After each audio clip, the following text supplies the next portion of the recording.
Shalom, bonjour peuple de Dieu. Je vous salue tous de partout. Où vous me suivez à pareil moment, je dirais bonjour, je dirais aussi bonsoir à tout celui qui me donne de son temps pour écouter et pour comprendre ce que j'ai à lui dire. Je m'appelle Jean-Luc Kamani, je suis l'un des enfants de Dieu, je suis aussi l'un des ministres de l'Éternel. Et par la grâce de Dieu, Dieu m'a doté d'un ministère prophétique. Je te demande de rester scotché, de rester assis afin d'écouter ce que le Seigneur m'envoie te parler. L'application du rapport mapping, c'est ça le message du jour. Shalom à vous.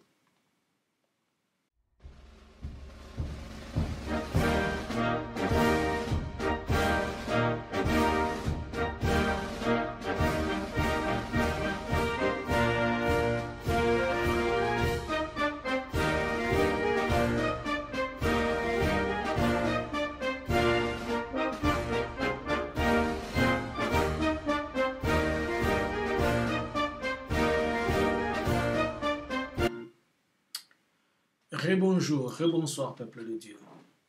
Je vais te demander de prier avec moi avant que nous puissions écouter ce message. Prions. Éternel des armées, Dieu d'Abraham, Dieu d'Isaac et de Jacob, vous êtes l'unique et le seul vrai Dieu, vous n'avez pas d'autre au-dessus de vous. Vous êtes celui qui permet le souffle et l'existence.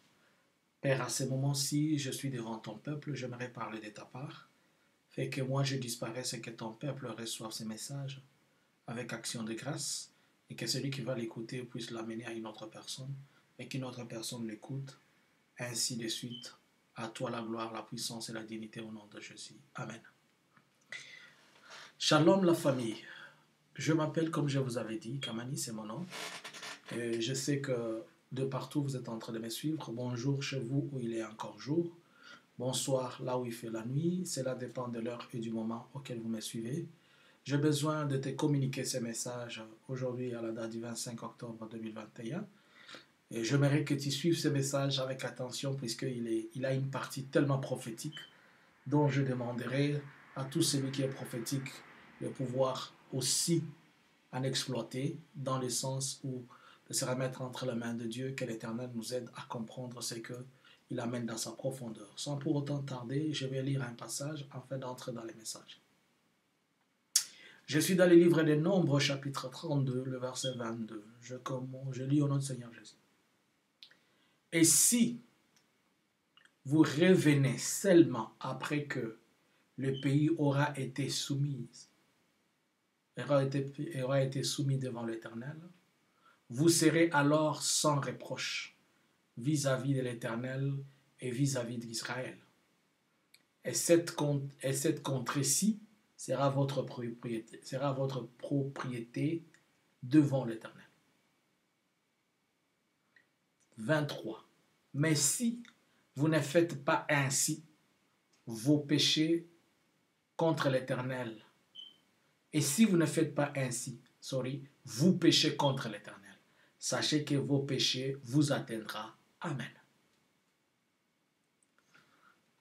Ce livre que je viens de lire dans le livre de Nombres est en train de parler, et l'Éternel est en train de s'adresser à un peuple. Il dit que lorsque le pays sera soumis à l'Éternel, si vous revenez vers l'Éternel, l'Éternel fera que ce pays soit votre propriété. C'est-à-dire, Dieu était en train de s'adresser à certaines personnes et aux gens qui s'étaient considérés comme des rebelles, des gens qui s'étaient mis à l'écart de la volonté de Dieu. Et Dieu était en train de leur dire que si vous prenez la décision de revenir, lorsque moi, Dieu, je prends une décision de contrôler les choses, alors je ferai que le pays soit votre propriété. C'est-à-dire, je ferai que ce pays vous donne la bénédiction, que ces pays vous appartiennent, que vous vivez dans ces pays, que vous ne soyez pas inquiets. Dieu était en train de s'adresser à ceux-là qui se sont rebellés, à ces enfants-là qui ne voulaient pas comprendre jusqu'où et jusqu'à quand les choses doivent s'arrêter et ne doivent plus être comme elles doivent être. Et l'Éternel va leur dire, mais si vous ne comprenez pas, sachez une chose, que vous avez péché contre l'Éternel et vos péchés vous atteindront.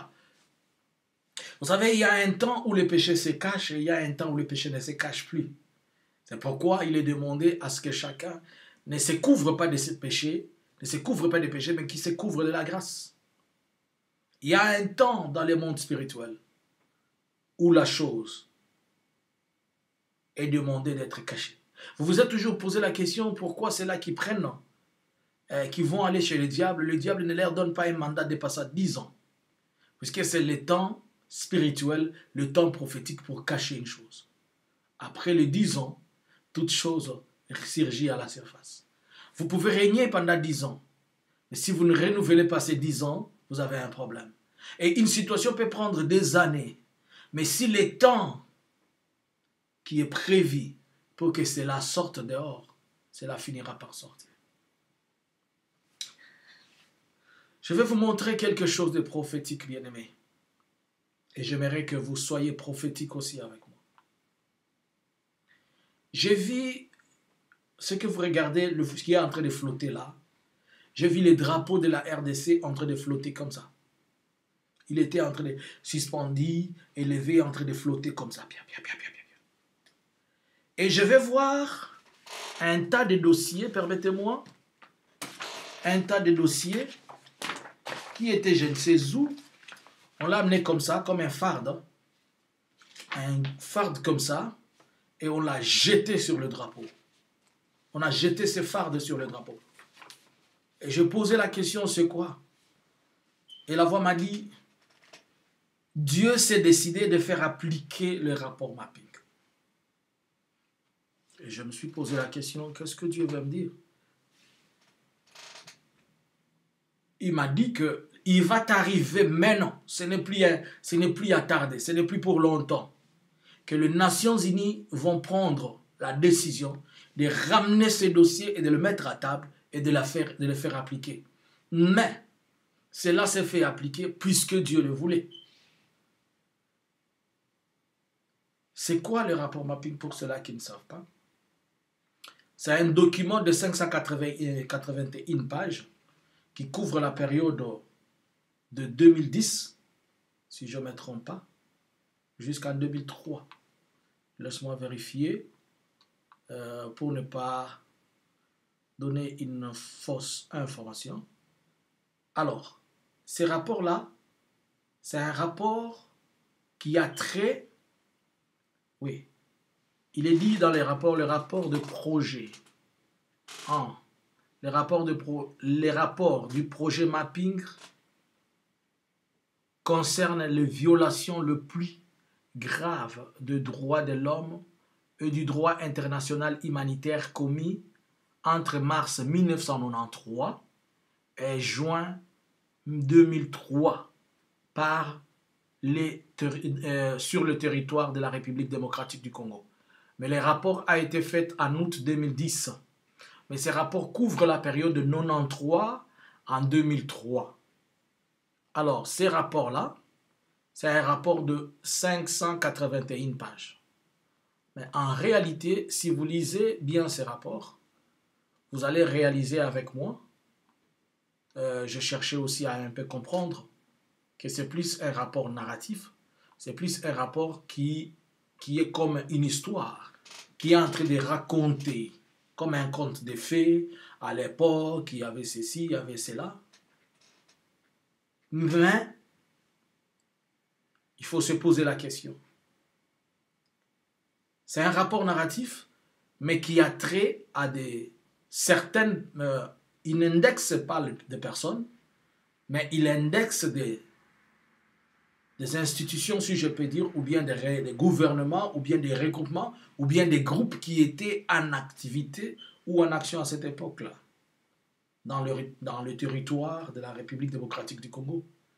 Mais pour ce faire, c'est-à-dire en tenant compte des entités ou bien des endroits où la chose s'était passée, il est facile de remonter et de toucher exactement qui ont commis ces infractions-là.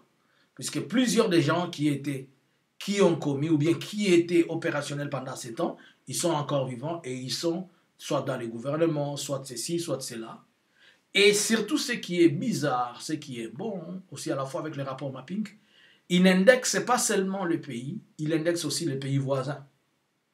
Récemment, j'ai suivi un discours du président rwandais qui est semblable au discours de Kadhafi, ou qui était en train de susciter beaucoup plus le nationalisme.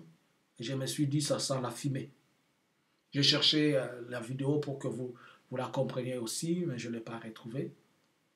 Et si l'Éternel se décide de prendre ce rapport et de l'amener sur la table, et que l'on l'applique, c'est qu'on ne va pas seulement appliquer les contes de fées, mais on va aller dans la profondeur pour chercher à remonter et à dénicher les responsables qui s'étaient retrouvés impliqués directement ou indirectement dans ces histoires depuis 1993 jusqu'en 2003, dans la région des Grands Lacs, c'est-à-dire depuis la Tanzanie, Burundi, Ouganda, Congo, Kenya, Soudan, et toutes ces dynamiques-là, Angola, Zambie, un peu partout, ça risque de chambouler beaucoup de gens.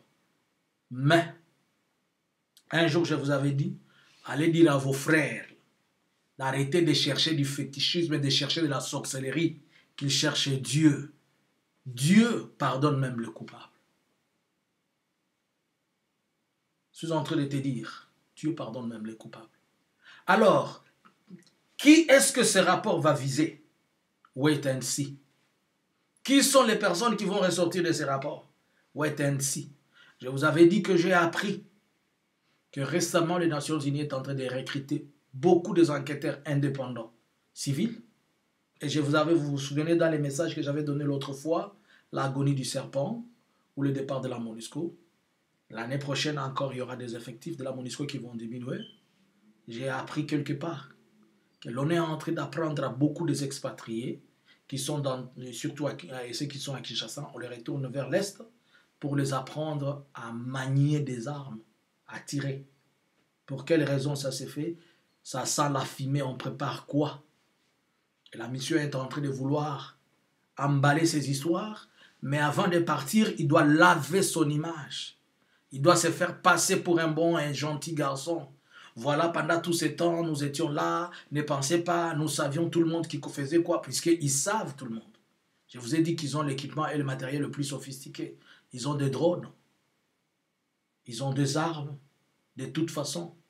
Je me souviens une fois, dans des opérations, on avait des armes pour faire fuir, pas pour tuer, pour faire fuir. Donc il y a une arme où on peut la balancer tout de suite, ça crée un bruit et ça crée une lumière forte de telle manière que votre ennemi fuit. Ça crée une débandade, ça crée une espèce de diversion. Donc c'est tellement puissant. C'est-à-dire ils ont tout.